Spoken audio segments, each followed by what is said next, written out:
UP वालों नमस्कार। मैं आज बहुत दिनों के बाद फिर आ गया हूँ आपके सामने और ख़ासकर अपने उत्तर प्रदेश के भाई बहनों को मैं निवेदन करूँगा कि आप लोग दिल्ली की जनता से, दिल्ली के एमसीडी के जो चुनाव हुए थे उनसे कुछ शिक्षा लो। आप देख रहे होंगे कि 2 महीने पहले दिल्ली के चुनाव कंप्लीट हो गए। बहुमत आम आदमी पार्टी को मिल गया, लेकिन दुर्भाग्य दिल्ली का कि दो इतनी बड़ी बड़ी पार्टियां होते हुए भी, राजनीतिक पार्टियां, आज तक दिल्ली को अपना मेयर नहीं मिला नगर निगम में। उसका कारण ये दोनों राजनीतिक पार्टियां जो ये चाहती हैं कि मेयर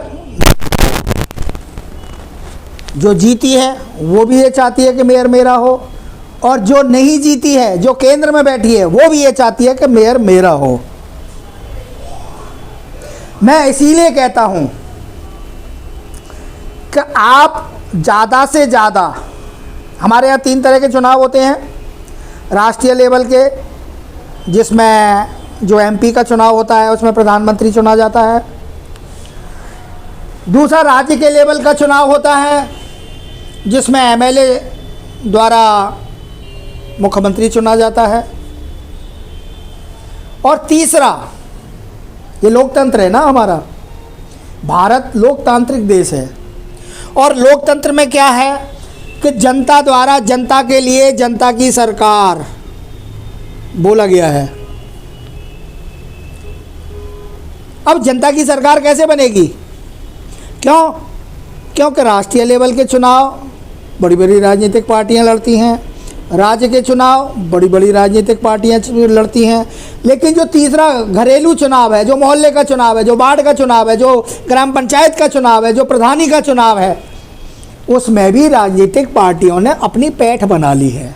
वहाँ पे भी वो अपने अपने राजनीतिक पार्टी अपने अपने महंगे टिकट बेचकर और चुनाव लड़ाने के लिए अपने क्रिमिनल, बाहुबल, धनबल, गुंडे, बदमाश, उठाई मारी, लूट मार, सब कुछ करने वाले लोगों को टिकट दे देती है और दे के वहाँ मैदान में उतार देती है, और टाइम पर एक परसेप्शन बनाने के लिए जनता को घुमाती है। 200-200 रुपये, 300-300 रुपये, 400-400 रुपये, 500-500 रुपये, भोजन, बोतल, इसके बेस पे परसेप्शन बनाते हैं कि हम ही जीत रहे हैं। हर पार्टी ये कहती है चुनाव से पहले कि हम जीत रहे हैं। केजरीवाल ने गुजरात के लिए क्या नहीं किया, कितना झूठ बोले, सब कुछ किया, लेकिन वहाँ नहीं उनकी दाल गली। लेकिन वो बोलते यही रहे कि हम जीत रहे हैं, बीजेपी हार रही है, हम जीत रहे हैं, बीजेपी हार रही है, वो हमसे डर गए। ये सब इनकी चाल होती हैं, जो कि जनता बहकावे में आ जाती है। जनता, उनके जो नुमाइंदे होते हैं, जो चमचे, गुलाम, अंधभक्त जो होते हैं, उनके जो मार्केट में फैले हुए हैं, वो उनके बहकावे में, फुसलावे में आके, और वो उस टिकट खरीद के आए हुए बंदे को अपना कीमती मत, जो 5 साल में एक बार उपयोग करने के लिए मिलता है, उस वोट को वो दे देते हैं और उसको जिता देते हैं। और जीतने के बाद वो आपके दर्शन करने नहीं आता। फिर आप उसके यहाँ जाते हैं तो वो उनके जो लगे तग्गे थे, जो बहकाने वाले, फुसलाने वाले, जो पहले से लगे हुए थे, जीतने के बाद वो कैंडिडेट के ऑफिसों में, उसके घर में, उसके हर कदम पे साथ साथ चल के जनता को उससे मिलने नहीं देते। कह देते हैं कि वो मीटिंग में है, वो सब कहीं गए हुए हैं, किसी काम से हैं। क्या काम है, लाओ हमें बताओ क्या करना है। फिर वो अतिरिक्त आमदनियों के साधन बनाते हैं, ढूंढते हैं, तलाश करते हैं और जनता से कहते हैं कि साहब ये काम बड़ा कठिन है, ऐसे नहीं होगा, इसमें तो कुछ खर्चा पानी कर लोगे। स्टार्टिंग यहाँ से करते हैं कि कुछ खर्चा पानी कर लोगे। बंदा कहेगा भैया मेरा काम हो रहा है कि चलो मैं वो खर्चा पानी भी कर लूँगा, तो चलो इतने पैसे लगेंगे, इतने आप दे जाओ, तुम्हारा काम हो जाएगा।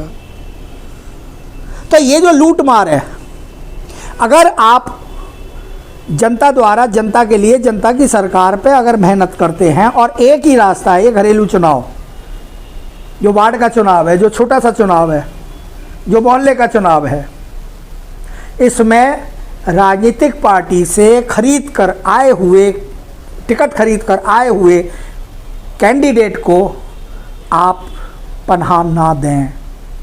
अपने क्षेत्र से, अपने इलाके से, अपने वार्ड से कोई अगर निर्दलीय कैंडिडेट खड़ा है या खड़ा करना है, तो आप 4, 5, 10 इकट्ठे मत करो। आप सभी मिलके, जो जितने भी निर्दलीय हैं, एक बंदे को, एक जो निकट, समाज से निकट है, जो समाज से जुड़ा हुआ है, उस कैंडिडेट को जिताने का पूरा प्रयास करें। मेरी हाथ जोड़ के प्रार्थना है, क्योंकि आप देख रहे हैं कि दिल्ली में 2 महीने हो गए, कई बार ट्राई किया कि शायद मेयर बन जाए, लेकिन वहाँ मेयर अभी तक नहीं बना। तो क्या करेंगे ये?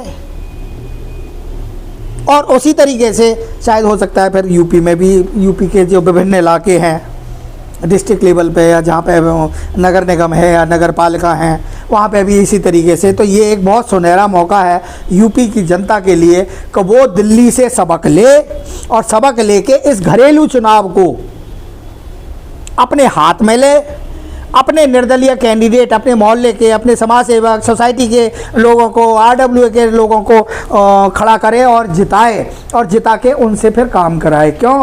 कि वो पार्टी के नुमाइंदे नहीं होंगे, वो पार्टी के नौकर नहीं होंगे, वो चमचे नहीं होंगे, वो अंधभक्त नहीं होंगे, वो जनता से जुड़े हुए लोग होंगे। तभी लोकतंत्र की स्थापना हो पाएगी।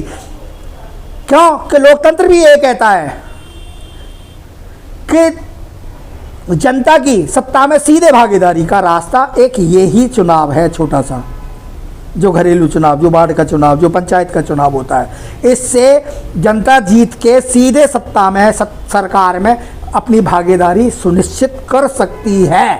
लेकिन जनता करती नहीं है। वो राजनीति से कहती है कि जी राजनीति बहुत गंदी है, ये है। अरे गंदी तो तब है जबकि तुम उसमें एंटर नहीं कर रहे। वो तुम्हारे घरों में आके चुनाव, तुम्हारे वोट छीन के ले जाते हैं, तुम्हें बहला फुसला के तुम्हारे वोट ले जाते हैं, और तुम देखते रह जाते हो कि जब अब क्या करें, अब तो 5 साल के लिए चुन गया वो। हालांकि ये भी गलत है कि जब एक प्रधानमंत्री को अविश्वास प्रस्ताव करके उसको कुर्सी से हटाया जा सकता है, एक मुख्यमंत्री को अविश्वास प्रस्ताव से गिराया जा सकता है, तो एक एमएलए, एमपी या पार्षद को क्यों नहीं गिराया जा सकता? ये सोचने की बात है। लेकिन यहाँ जब एक बार अगर पार्षद या कोई एमएलए या कोई एमपी अगर जीत गया, वो काम कर रहा है या नहीं कर रहा है, उस क्षेत्र में आ रहा है नहीं आ रहा है, कितना घपला कर रहा है, कितना भ्रष्टाचार कर रहा है, उससे कोई मतलब नहीं, उसको फिर कोई नहीं गिरा सकता, कोई नहीं हटा सकता। जबकि ये व्यवस्था भी उसमें होनी चाहिए। तो मेरा आपसे फिर एक बार हाथ जोड़कर ये निवेदन है कि आप ज़्यादा से ज़्यादा अपने क्षेत्र के, अपने लोग, सोसाइटी के, अपने आरडब्ल्यूए के, अपने समाज सेवकों को ज़्यादा से ज़्यादा निर्दलीय, हर क्षेत्र से एक एक निर्दलीय उठा के उनको जिताएं, और जिता के उनको मेयर बनाएं, उनको पार्षद बनाएं, उनको बना के अपने काम कराएं। नमस्ते, जय हिंद, जय भारत।